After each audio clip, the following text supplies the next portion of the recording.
மாற்றத்தின் குரல். எப்படி சாமி கும்பிடணும்? நம்ம கும்பிடுறது எல்லாமே சரிதானா? எல்லாம் ப்ராப்பரா செஞ்சு நம்ம சாமி கும்பிடுறோம். இருந்தாலும் நம்ம நினைச்சதை மட்டும் ஏன் அந்த கடவுள் கொடுக்காம இருக்காரு? இது எல்லாத்தையும் வீடியோவை பார்த்து தெரிஞ்சுக்கோங்க. வீடியோ ஸ்கிப் பண்ணாம ஃபுல்லா பாருங்க.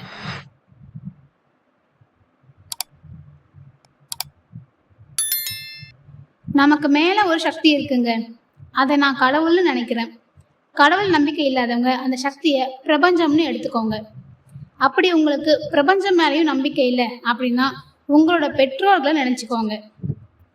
என்னை பொறுத்த வரைக்கும் நம்ம கண்ணால பார்க்கக்கூடிய நம்ம கூடவே இருக்கிற கடவுள் தான் நம்ம அம்மாவும் அப்பாவும். இதை நான் என் மனசார ஏத்துக்கிறேங்க.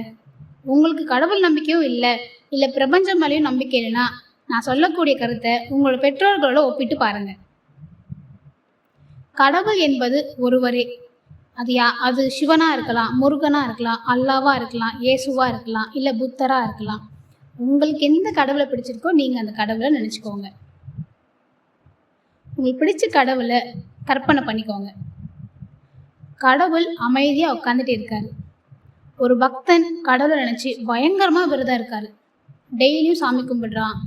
அவனால முடிஞ்ச அவனோட உடம்ப வருத்திட்டு எல்லா விரதமும் மேற்கொள்றான். டெய்லியும் பூஜை பண்ணுறான். சாமியவே நினச்சிட்டு இருக்கான். 24 மணி நேரம் சாமி கும்பிட்டுட்டே இருக்கான்.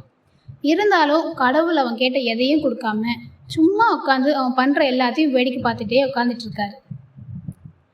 இன்னொருத்தன் கடவுள் மேலே கொஞ்சம் தான் நம்பிக்கை இருக்கு, இல்லை கடவுள் நம்பிக்கை இல்லாதவன் வச்சுக்கோங்க. அவன் நினச்சதை கடவுள் உடனே நிறைவேற்றி கொடுத்துட்டு இருந்தாராம். இதையெல்லாம் பார்த்துட்டு இருந்த நந்தி பகவான் அவரால் ஆர்வத்தை தாங்க முடியாம அந்த இறைவன் கிட்ட கேள்வி கேட்க ஆரம்பிச்சாரு. ஏன் இறைவா, உங்க பக்தன் உங்களுக்காக எல்லாம் செய்யறான், அவன் உடம்பு வருத்திட்டு உங்களவே 24 மணி நேரம் நினைச்சிட்டு இருக்கான், அவனுக்கு கொடுக்காம இன்னொருத்தர் உங்களை மதிக்கவே மாட்டேங்கிறான், அவனுக்கு போய் எல்லாமே கொடுக்குறீங்களே, இதுக்கு என்ன காரணம் இறைவான்னு சொல்லி கேட்கிறாரு. அதுக்கு அந்த சிவபெருமான் பதில் சொல்றாரு. ஒரு குடும்பத்துல அம்மா அப்பா 2 பிள்ளைங்க இருக்காங்க. அந்த அப்பா அம்மாவோட கடமை என்ன? தன் மூலமா இந்த உலகத்துக்கு வந்த அவங்க குழந்தைங்கள நல்லபடியா வளர்க்கணும், நல்லபடியா பார்த்துக்கணும். குழந்தைங்க அவங்களோட சொந்த காலில் நிற்கிற வரைக்கும் அப்பா அம்மாவா அவங்களோட கடமை என்னன்னா அவங்கள நல்லபடியா பார்த்துக்கணும், அவங்களுக்கு துணையா இருக்கணும், ஆதரவா இருக்கணும். அதை அவங்க சரியா செய்யறாங்களா? நிச்சயம் எல்லா அப்பா அம்மாவும் அவங்க குழந்தைங்கள நல்லபடியா வளர்க்குறாங்க, சரியா தான் செய்யறாங்க. அந்த பிள்ளைங்க வளர்ந்து அவங்களுக்கு ஏதாச்சும் திரும்பவும் கைமாறு செஞ்சாலும் சரி, செய்யலனாலும் சரி, அப்பா அம்மா அவங்களோட கடமையை சரியா செய்யறாங்க. சரி, இந்த 2 பிள்ளைங்க இருக்குல்ல, இந்த 2 பிள்ளைங்களும் விளையாடுறதுக்கு பொம்மை வேணும்னு அந்த அப்பா கிட்ட கேட்குறாங்க. அந்த அப்பாவும் தன் பிள்ளைங்க விளையாடுறதுக்காக பொம்மை வாங்கிட்டு வந்து கொடுக்குறாருன்னு வைங்க.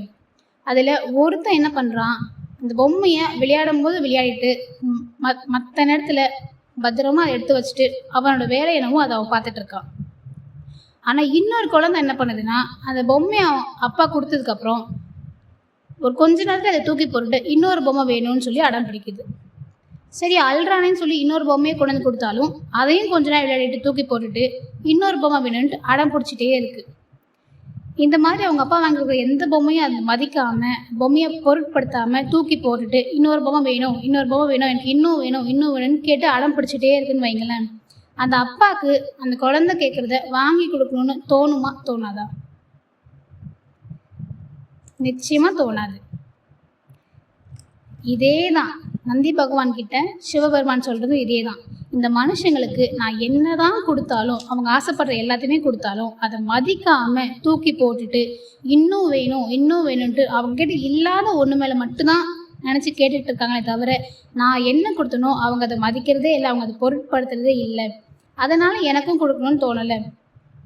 அவங்க கடமையை மறந்துட்டு அவங்க கிட்ட இருக்கிறத பொருட்படுத்தாம இருக்கிறதால தான் அவங்க கேட்கறத எனக்கு கொடுக்க தோணலை அப்படின்னு சொல்லி சிவன் சொல்றாராம். நம்ம எல்லாருமே கடவுளோட பிள்ளைங்க. நம்ம விரதம், பூஜை, புலஸ்காரம் செய்யறது எல்லாமே நல்லது தான். ஆனா அது எல்லாமே செஞ்சாதான் நம்ம வேண்டிக்கிறது எல்லாமே கடவுள் கொடுப்பாரு. செய்யாம சும்மா நம்ம இருந்தோம்னா கடவுள் நமக்கு கொடுக்க மாட்டாரு. அந்த மாதிரிலாம் எதுவுமே கிடையாதுங்க. நமக்கு என்ன வேணும் அப்படின்றத, என்ன தேவைன்றத நம்மளை கேட்காமலே எப்படி நம்ம அப்பா அம்மா நமக்கு கொடுப்பாங்களோ அதே மாதிரி தான் நம்ம கேட்காமலே நமக்கு எது எப்போ தேவைன்றதை நம்மளுக்கு படித்த கடவுளுக்கு தெரியுங்க. கடவுள் நமக்கு நிச்சயம் நல்லது தான் செய்வார். நமக்கு தேவையான நேரத்தில் நமக்கு கிடைக்கும். கடவுள் நமக்கு வழங்கப்பட்ட கடமை என்ன? அதை நம்ம சரியாக செய்கிறோமா இல்லையான்றதை பார்க்குறத தவிர கடவுளையே நினச்சிட்டு இருக்கணும், எப்போவுமே பூஜை பண்ணிகிட்டே இருக்கணும், கடவுளை நினச்சிக்கிட்டே இருக்கணும் அப்படின்னு அவர் நினைக்கிறதே கிடையாதுங்க. நம்மளோட கடமை என்ன? நம்ம எதுக்கு பிறந்திருக்கோம்? எனக்கு தெரிஞ்ச வரையும் சொல்கிறேங்க. இப்போ கல்யாணம் ஆகாதவங்களாம் இருக்காங்க, ஒரு பேச்சுலராக இருக்காங்கன்னு வைங்களேன், உங்களால் முடிஞ்ச அளவுக்கு உங்கள் அப்பா அம்மாவுக்கு உதவியாக இருங்க. அவங்களோட வயசான காலத்தில் அவங்களுக்கு கூடமான ஒத்தாசையாக உங்களை எப்படி குழந்தைகளை அவங்க பார்த்துக்கிட்டாங்களோ அதே மாதிரி அவங்க வயசாகும்போது நீங்கள் அவங்கள பார்த்துக்கணும். அதுதான் உங்களோட முக்கியமான கடமை. இதுவே கல்யாணம் ஆனவங்களா இருந்தாங்கன்னா உங்கள் கணவரையோ இல்லை மனைவியையோ இல்லை உங்கள் குழந்தைகளையோ நல்லபடியாக பார்த்துக்கிறது உங்களோட கடமைங்க. அவங்களுக்கு தேவையான எல்லாத்தையும் உங்களோட சக்திக்கு என்ன முடியுமோ அதை நீங்கள் செஞ்சு அவங்கள பத்திரமா பாதுகாப்பாக பார்த்துக்கணும். கடவுள் நம்ம பிறக்கும்போது பணத்தை கொடுத்தாரானா நிச்சயம் நம்மளுக்கு பணத்தை கொடுக்கல. நம்ம பிறக்கும்போது அப்பா அம்மானு ஒரு குடும்பத்தை தான் கொடுத்துருக்காரு. நம்ம குடும்பத்தை நல்லபடியாக பார்த்துக்கிறதும் அதே மாதிரி நம்மளால் முடிஞ்ச அளவுக்கு மற்றவங்களுக்கு நம்ம உதவி செய்யறது தான் கடவுள் உங்ககிட்ட எதிர்பார்க்குற ஒரே ஒரு விஷயம். அதை விட்டுட்டு குடும்பத்தை கண்டுக்காமல் எப்போ பார்த்தாலும் கோவிலே இருந்துட்டு கடவுள் பேரவே சொல்லிட்டு இருந்தா கூட கடவுள் நீங்கள் நினச்சதை ஒரு நாளும் கொடுக்க மாட்டாருங்க.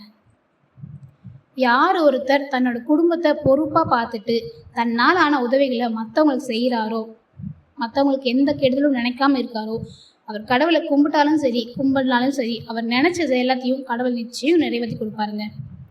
அதே மாதிரி கடவுள் நமக்கு என்னெல்லாம் ஆல்ரெடி கொடுத்துருக்காரோ அது எல்லாத்துக்கும் நம்ம நன்றியோடு இருக்கணுங்க. இப்போ உங்ககிட்ட ஒரு வீடு இருக்குன்னு வைங்களேன், அது குடிசை வீடாக இருந்தால் கூட அந்த குடிசை வீட்டுக்கு நன்றின்னு நீங்கள் சொல்லுங்கள். அந்த வீடு இல்லாமல் ரோட்டில் எத்தனை பேர் இருக்காங்கன்னு ஒரு விஷயம் நினச்சி பாருங்கள். நம்ம குடியிருக்கிறதுக்கு அந்த கடவுள் அந்த குடிசையாச்சும் கொடுத்துருக்காருல்ல, அப்போ அதுக்கு நம்ம நன்றியோடு இருக்கணும். எத்தனையோ பேருக்கு கல்யாணம் ஆகும் குழந்தை இல்லாமல் எவ்வளோ பேர் இருக்காங்க. நமக்கு ஆரோக்கியமாக குழந்தைங்க இருக்காங்களா, அந்த குழந்தைங்களை கொடுத்ததுக்கு அந்த கடவுளுக்கு நன்றின்னு சொல்லணும். எத்தனையோ பேர் வேலை இல்லாமல் கையில் காசு இல்லாமல் கடன் வாங்கிட்டு எவ்வளோ கஷ்டப்படுறாங்க. அந்த மாதிரி இல்லாமல் ஒரு டீ கடை வச்சா கூட நம்மளால் நம்ம சொந்த கால நின்று சம்பாதிச்சு நம்ம வீட்டுக்கு கொடுக்க முடியுதா, நன்றியோடு இருங்க. அதுக்கு நன்றின்னு சொல்லுங்கள். கடவுள் உங்களுக்கு என்னெல்லாம் கொடுத்துருக்காரோ அது எல்லாத்துக்கும் நம்ம எப்பவுமே நன்றியோடு இருக்கணுங்க. இந்த நிமிஷம் அந்த உலகத்தில் ஏதோ ஒரு மூலையில் யாரோ ஒருத்தர் இறந்துட்டு தான் இருப்பார். நம்ம இங்கே ஆரோக்கியமாக இருக்கோம், நல்லபடியாக நம்மளால் மூச்சு விட முடியுது, நல்லபடியாக பேச முடியுது, ஆரோக்கியமாக நடக்க முடியுது. இது எல்லாத்துக்குமே நம்ம கடவுள்கிட்ட நன்றி சொல்லணுங்க. நம்மளை ஆரோக்கியமாக கடவுள் படைச்சிருக்காரு, எந்த குறையும் நமக்கு வைக்கல. நம்மக்கிட்ட என்னெல்லாம் இருக்கோ கடவுள் நமக்கு என்னெல்லாம் கொடுத்துருக்காரோ அது எல்லாத்தையும் நினச்சி எப்போவுமே நன்றியோடு இருங்க. பக்தி மூலமாக எல்லாத்தையுமே சாதிக்க முடியும், அது உண்மைதான், 100% அது உண்மைதான். பக்தி மூலமாக எல்லாத்தையுமே நம்மளால் செஞ்சுக்க முடியும். ஆனால் ஒரு விஷயத்தை எப்போவுமே ஞாபகம் வச்சுக்கோங்க, நம்ம செய்யக்கூடிய பூஜைகள் எல்லாமே சரிதான். வீட்டில் விளக்கேற்றுறீங்களா, சரிதான். வீடு எப்பவுமே சுத்தமாக வச்சுருக்கீங்களா, சரிதான். விரதம் இருக்கீங்களா, கோவிலுக்கு போகிறீங்களா, கோவிலில் அபிஷேகம் பண்ணுறீங்களா, நீங்கள் செய்கிற எல்லாமே சரிதான், எதுவுமே தப்பு கிடையாது. இது எல்லாமே நானும் செய்வேன், நானும் ரொம்ப பக்தியாக இருப்பேன், வீட்டில் பூஜைகள் செய்வேன், அபிஷேகம் பண்ணுவேன், எல்லாமே செய்வேன், எதுவுமே தப்பு கிடையாது. இது எல்லாமே நீங்கள் தாராளமாக செய்யலாம். ஆனால் நீங்கள் செய்யக்கூடிய பூஜைகள், கடவுளுக்கு அபிஷேகம் பண்ணுறது, இது எல்லாத்தையும் நீங்கள் பண்ணாலும் பண்ணாமல் போனாலும் இறைவனோட பார்வையில் எல்லாருமே சமந்தாங்க. நமக்கு 2 குழந்தை இங்கே இருக்குது அப்படின்னா ஒரு குழந்தை அடம் பிடிச்சிட்டு சேட்டை பண்ணிகிட்டே இருந்தால் மட்டும் அவனுக்கு நம்ம பாரம்பரியம் பார்ப்போமா? நமக்கு பிறந்த 2 குழந்தைங்களும் ஒரே மாதிரி தான் நம்ம பார்ப்போம். அதே மாதிரி தான் நம்ம எல்லாருமே கடவுளுக்கு சமந்தான். சாமி கும்பிட்டுட்டே இருக்கான், இவன் தான் வசதி, சாமியே இவன் கும்பிட்டதில்ல, இவன் கேட்டதை நம்ம கொடுக்கக்கூடாது, அந்த மாதிரி கடவுள் ஒரு நாளும் நினைக்க மாட்டாருங்க. நீங்கள் கும்பிட்டாலும் கும்பிடனாலும் உங்களோட கடமையை நீங்கள் சரியாக செஞ்சாலே அதுவே போதும். அவர் எதிர்பார்க்குற ஒரே விஷயம், நம்ம மனசால் நம்ம யாருக்கும் எந்த கெடுதலும் நினைக்காம இருக்கணுங்க. நம்ம மனசு தூய்மையாக இருக்கணும். தூய்மையாக இருக்கிற மனசில் தான் இறைவன் குடியிருப்பார். நம்ம மற்றவங்களை கெடுக்கணும், மற்றவங்க அழியணும், அவங்க அப்படியே போகணும் இப்படி போகணும், இந்த மாதிரி அவன் அவனோட வீழ்ச்சியில் தான் என்னோட வளர்ச்சி இருக்குது, அப்போ தான் நான் வெற்றி அடைஞ்ச மாதிரி, இந்த மாதிரி நம்ம நினைக்கிறதே ரொம்ப தப்புங்க. நம்ம இந்த மாதிரி கெட்ட எண்ணங்கள், அடுத்தவனை பழி வாங்கணும், அடுத்தவனை கெடுக்கணும் இப்படி நம்ம நினச்சிட்டு என்னதான் தங்கத்திலே அபிஷேகம் பண்ணால் கூட கடவுள் ஒரு நாளும் நம்ம நினச்சதை நடத்தவே மாட்டார், நம்ம பூஜையும் அவர் ஏற்றுக்கவே மாட்டார். நம்ம மனசு சுத்தமாக இருக்கணுங்க. நமக்கு ஒருத்தன் கெடுதல் நினச்சாலும் நம்ம அவங்களுக்கு நல்லது தாங்க நினைக்கணும். தர்மம் தலைக்காக்கும் சொல்கிறாங்களே, அதெல்லாம் உண்மையான வார்த்தைங்க. ஒருத்தவங்களை ஏமாற்றி உங்களுக்கு துரோகம் பண்ணி உங்களுக்கு நம்பிக்கை துரோகம் பண்ணாலுமே கூட நீங்கள் அவனை எதுவும் செய்யாமல் அவன் விதியை அவன் பார்த்துக்குவான், கடவுள் பார்த்துக்குவான் அப்படின்னு நினச்சி நீங்கள் நல்லதே நினைங்க. உங்களுக்கு நிச்சயம் நல்லதான் நடக்கும். உங்களால் முடிஞ்ச அளவுக்கு மற்றவங்களுக்கு கெடுதல் நினைக்காம உதவி செய்யுங்க. பணம் தான் கொடுத்து உதவி செய்யணும்னு அவசியம் இல்லை. ஒருத்தர் ரொம்ப தோல்வியில், ரொம்ப துவண்டு போய் ரொம்ப கஷ்டத்தில் இருக்கும்போது உங்களோட ஆறுதலான வார்த்தைகள் கூட அவனை ஊக்குவிக்கும்னா அது கூட ஒரு பெரிய உதவிங்க. உங்களால் முடிஞ்ச உதவிகளை மற்றவங்களுக்கு செய்யுங்க. நம்மளை நம்பி இருக்கிற குடும்பத்தை நம்ம காப்பாற்றணும். நம்மக்கிட்ட இருக்கிற எல்லா பொருட்களுக்கும் நம்ம நன்றியை சொல்லணுங்க. நம்ம நன்றியோடு இருக்கணும். எப்போவுமே வார்த்தையால் நன்றின்னு சொல்கிறத விட மனசால் உணர்ந்து அந்த இறைவனுக்கு நன்றியை நம்ம இருக்கணுங்க.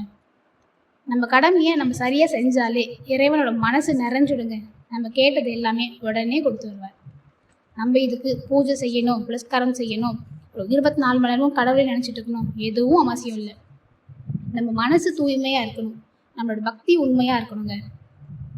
நீங்கள் இனிமேல் சாமி கும்பிடும்போது அது எந்த சாமியாக வேணால் இருக்கலாம். உங்களோட மதத்தில் உங்களுக்கு எந்த கடவுளை நீங்கள் எப்படி கும்பிடுன்னு சொல்லியிருக்காங்களோ அந்த மாதிரி கும்பிடுங்க. இந்துவாக இருக்கீங்களா, நின்று கையெடுத்து கும்பிடுங்க. முஸ்லீமாக இருக்கீங்களா, முட்டி போட்டு வணங்கி கும்பிடுங்க. கிறிஸ்டினாக இருக்கீங்களா, உங்களுக்கு எப்படி ஜபம் சொல்லியிருக்காங்களோ அந்த மாதிரி செய்யுங்க. உங்களுக்கு எப்படி சாமி கும்பிடணும்னு தோணுதோ அந்த மாதிரி கும்பிடுங்க.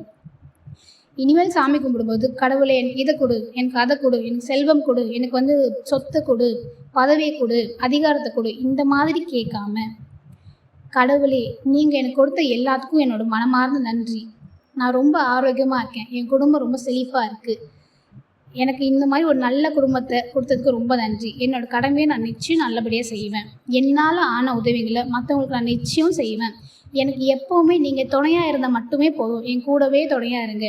ஒருவேளை நான் அதை தப்பு செஞ்சேன்னா என்னை திருத்தி நல்வழிப்படுத்தி என்னை நல்ல பாதைக்கு நீங்கள் கொண்டு வாங்க. என் கூட துணையாக எப்போவுமே இருங்க. இந்த மாதிரி நீங்கள் கேட்டு பாருங்கள். நீங்கள் கேட்டதை நிச்சயம் அந்த கடவுள் கொடுப்பாரு. பொறுமையோட, நம்பிக்கையோட, நன்றி உணர்வோட நீங்கள் வணங்குற தெய்வத்துக்கிட்ட கேட்டு பாருங்கள். நீங்கள் நினச்சது எதுவாக இருந்தாலும் நிச்சயம் அந்த கடவுள் கொடுப்பாருங்க.